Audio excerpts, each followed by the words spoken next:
ატარებს სახალხო წარმოადგენლობით კრებას. ეს არის უღნიშნულოვანესი დღე საქართველოს ისტორიაში. ეს არის დღე, როდესაც თითოეული მოქალაქე, თითოეული ჩვენგანი გამოვხატავთ ლეგიტიმურ უფლებას აღმასრულოთ ჩვენი ნება.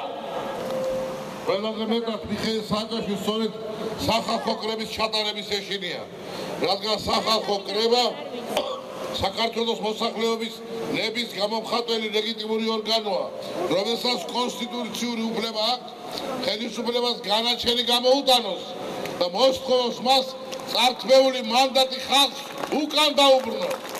შევიკრიბეთ, რომ მიგვიღო მთავარი დოკუმენტები და გვეთქვა, რომ დაიწყო ბრძოლა საბოლოო გამარჯვება. მივიღეთ გადაწყვეტილება, რომ საქართველოს გონდეს დიდი გაზაფხული.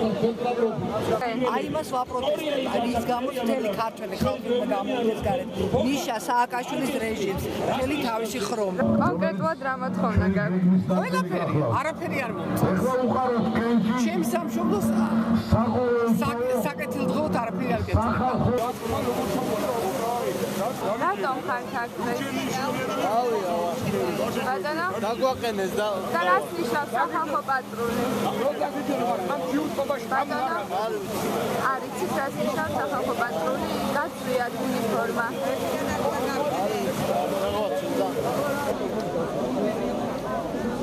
რა მოლოდინები გაქვთ? მოლოდინები მაქვს ძალიან კარგი. ანუ გასელი? მე ველი საქართველოს გამწყინებას. დღეს საქართველო არ არის. მეუფეიობი რასაც ამბობს, ნეტაი ყველა ასე ფიქრობდეს საქართველოში. აი ეს გადამთიელებს ვეძახი მე ამათ. ეკლესიებს გვინგრევენ.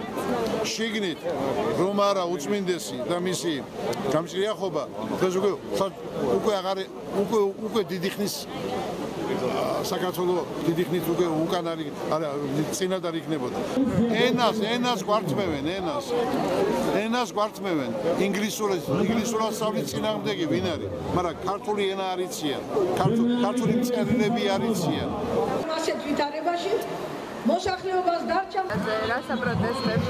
ხო, ძალაუფლების გადამეტებას პრეზიდენტის მხრიდან, ნაციონალური მოძრაობის მხრიდან და რა თქმა უნდა იქნება ძალიან კარგი ნამდვილად რეალურად ობიექტური არჩევნების ჩატარება ყველანაირი გაყალბების გარეშე. გასავად რა საპროტესტებს? რატომ ხართ აქ დღეს? ძალიან კარგად ვიცით, რასაც ვაპროტესტებთ. მე თქვენ მაინტერესებს თქვენი აზრი. ჩემი აზრი არ გაინტერესებს. სამართალს ვეცნობს სამართალს და აფხაზებთან და ოსებთან ყველა ჩვენთან ამემამულესთან აუცილებლად ეს მე პროტესტი როცა არის, კარგი პროტესტი უერთდება.